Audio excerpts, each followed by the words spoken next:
वासना और प्यार के अंतर को समझे बिना आज के युवा पीढ़ी कुछ ऐसा कृत्य कर रहे हैं कि उनका जीवन कष्टों से भर जा रहा है।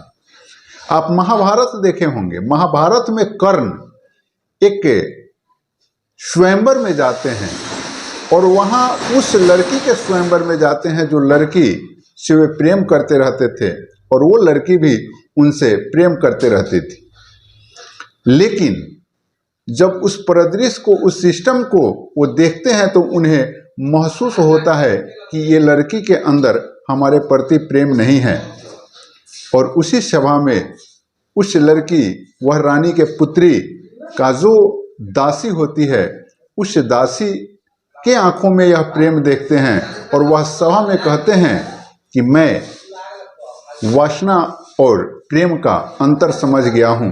किसके अंदर हमारे प्रति प्रेम चल रहा है मैं इसे पहचान गया हूँ। और उस दासी पुत्री के तरफ इशारा करते हैं और उससे ही शादी कर लेते हैं। तो प्रेम की यह कथा है। तो यही चीज एक होता है बेगूसराय जिले के एक गांव में। एक शादी बड़े धूमधाम से होती है और शादी के 1 साल बाद ही तलाक हो जाता है। और जिस लड़के से शादी होती है उसी लड़के के छोटे भाई से उस लड़की का प्रेम प्रसंग चलने लगता है। और प्रेम प्रसंग में बाद में ये लोग शादी भी करते हैं। और शादी होने के बाद जब शादी टूट के कगार पर पहुंचती है और जो चीज़ें सामने आती है, जो कहानी सामने आती है, आप जानकर हैरान हो जाएंगे, सोचने पर मजबूर हो जाएंगे कि आखिर ऐसे ऐसे लोग क्यों करते हैं। तो इस पूरे कहानी को सुनाऊं इससे पहले नमस्कार, आदाब, सत श्री अकाल। मैं भागीरथ ठाकुर आज जो आपको सच्ची कहानी सुनाने जा रहा हूं, यह बिहार के बेगूसराय जिले की है। दरअसल बेगूसराय जिले से एक थाना लगता है छौराही और उसी थाना क्षेत्र से एक गांव लगता है बरदाहा। और इसी बरदाहा गांव के रहने वाले होते हैं राजकुमार पोदार। और राजकुमार पोदार के एक बेटे होते हैं संतोष कुमार। और संतोष कुमार की शादी गुंजा नाम की लड़की से बड़े धूमधाम से 2020 में होता है। और 2020 में जब वह शादी होता है, शादी होकर के वह आती है और घर में रहने लगती है, उस समय तो सभी चीज ठीक ठाक चलते रहता है। लेकिन उसी संतोष कुमार का एक छोटा भाई होता है ऋतिक। और इस ऋतिक से अंदर खाने गुंजा को प्रेम चलने लगता है। और जब गुंजा को ऋतिक से प्रेम चलने लगता है, ऐसे परिस्थिति में अब जो है गुंजा अपने पति के तरफ थोड़ा सा ध्यान कम देती है। अब उसका पति उसे ठीक नहीं लगता है। तो अब सोचिए यहाँ प्रेम और वासना, अब यहाँ वासना वशीभूत हो रहा है। प्रेम तो कैसे भी आदमी से किया जा सकता है, लेकिन यहाँ वासना वशीभूत हो रहा है। देवर के प्रति इसका श्रद्धा बढ़ना, वासना बढ़ना, और इसे ये दोनों प्रेम समझने लगते हैं। और 1 साल का ही समय व्यतीत हुआ रहता है कि 2021 में संतोष कुमार और गुंजा में तलाक हो जाता है।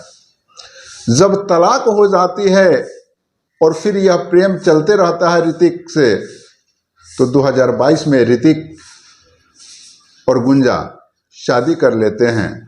मंदिर में भी शादी करते हैं, कोर्ट मैरिज भी शादी करते हैं। और किराए के मकान में वे दोनों रहने लगते हैं। समय कट रहा होता है। अब जब इधर मैं आपको बतला दूं, यह 1/3/2024 का मामला मैं बतला रहा हूं कि अब यह इधर जो है, जब ऋतिक का मन इससे भर गया, वासना की पूर्ति हो गई, तो अब ऋतिक दूसरा शादी करने के फेर में पड़ गया। अब उसके दूसरे शादी की बात होने लगी। अब जब दूसरे शादी की बात होने लगी तो वह लड़की जो है उस लड़के के घर पहुंच जाती है, ऋतिक के घर पहुंच जाती है, अपने पूर्व पति संतोष कुमार के घर पहुंच जाती है, अपने ससुर राजकुमार पोदार के घर पहुंच जाती है और वहां जो है अनशन पर बैठ जाती है। घर के लोग जो है उसे घर में एंट्री नहीं करने देते हैं। पहले भी शादी हो गई थी, लेकिन ये लोग किराए के ही मकान में रहते थे। और जब यहाँ ये घर में एंट्री नहीं दे रहे हैं घर वाले, अपना घर में ताला वगैरह मार के वहाँ से फरार हो जाते हैं, और यह लड़की जो है उस दरवाजे पर अनशन पर बैठ जाती है। जब अनशन पर बैठती है तो स्वाभाविक रूप से गांव ग्राम के लोग जानेंगे इस बात को, और गांव ग्राम के लोग जानते हैं, वहां भीड़ एकत्रित हो जाती है, एक तमाशा सा हो जाता है। सभी लोग इस बात को जानने का प्रयास करने लगते हैं कि आखिर यह क्या माजरा है। तो यह माजरा, अब यह लड़की जब अपने कहानी को व्याख्या करती है, कारण कि इन लोगों को, गांव ग्राम के लोगों को यह बात तो मालूम नहीं रहता है कि हाँ ये ऋतिक से शादी कर ली है, कारण कि ये तो शादी करके कहीं दूसरे जगह किराए पे रह रहे होते हैं। इसलिए घर के लोग को तो, गांव ग्राम के लोग तो इस बात से अनभिज्ञ रहते हैं। वैसे परिस्थिति में जब गांव के लोग इन बातों को जानते हैं तो स्वाभाविक रूप से आश्चर्य होगा। जब वह लड़की अपनी व्यथा को सुनाती है, अपनी कहानी को सुनाती है, तो गांव ग्राम के लोग भी उसे सपोर्ट करते हैं। अब जब तक यह मामला निकल करके आया, अब गांव ग्राम के लोग भी, वह लड़की वहां बैठी है, जब लोग मनाते हैं और उसके बावजूद भी वह लड़की उस दरवाजे को छोड़ने के लिए राजी नहीं है। और उस लड़की का यह कहना होता है कि मैं तो इस घर में जाऊंगी या मृत्यु को प्राप्त करूंगी। मेरे साथ जो हुआ है उस न्याय को मैं तो लेकर रहूंगी, चाहे इसके लिए मुझे कुछ भी करना पड़े।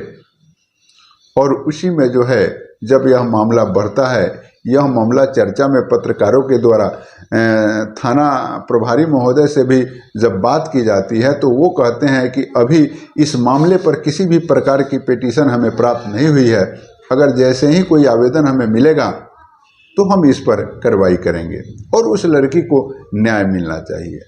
तो अब जरा सा सोचिए, ऋतिक कुमार जो है अपने भाभी से प्रेम करता है, प्रेम नहीं करता, वहां वासना वशीभूत होता है, और वासना में वशीभूत हो करके और उसके साथ शारीरिक संबंध बनाता है, और उस शारीरिक संबंध को आजकल लोग प्रेम समझ रहे हैं। शारीरिक संबंध वासना से वशीभूत हो करके, वासना से प्रेरित हो करके बनता है, और प्रेम तो प्रेम है जिसका कोई अंत नहीं है, कोई सीमा नहीं है। यह तो अथाह सागर है, और उस सागर को लोग समझते ही नहीं हैं और वासना को प्रेम समझ बैठते हैं। और यही चीजें इन दोनों के बीच हुई है, ऋतिक और गुंजा के साथ। ये तो वासना वशीभूत हुआ और ये समझ गए कि हम प्रेम कर रहे हैं। और जब ऋतिक दूसरा शादी करने लगता है तो बेचैनी बढ़ जाती है, कारण कि उसको वासना से मन भर गया, वासना की पूर्ति उसकी उस लड़की से समाप्त हो गई। तो प्रेम तो है नहीं, प्रेम रहे तब ना जीवन जो है अथाह समुद्र के भांति जो है निकलते जाएगा, लेकिन यहाँ तो प्रेम था ही नहीं। तो ऐसी ऐसी कृत्य होती है मित्रों हमारे समाज में। मैं यह वीडियो किसी को दुख पहुँचाने या परेशान करने के लिए नहीं, अपितु आप सतर्क हो सके, सशक्त हो सके, जागरूक हो सके, इसके लिए लाया हूँ। आप सोचिए, माता पिता कितना लालसा और आशा के साथ उस लड़की का शादी किए, और वह लड़का भी बहुत ही अच्छा था, सभी चीज़ें ठीक ठाक थी, लेकिन एक वासना बीच में प्रवेश कर जाता है और सारी चीज़ों को तहस नहस कर देता है, पूरे परिवार को तबाह और बर्बाद कर देता है। तो ऐसे कृत्यों से बचे। मिलते हैं एक नए वीडियो में, अब तक के लिए इतना ही। जय हिंद।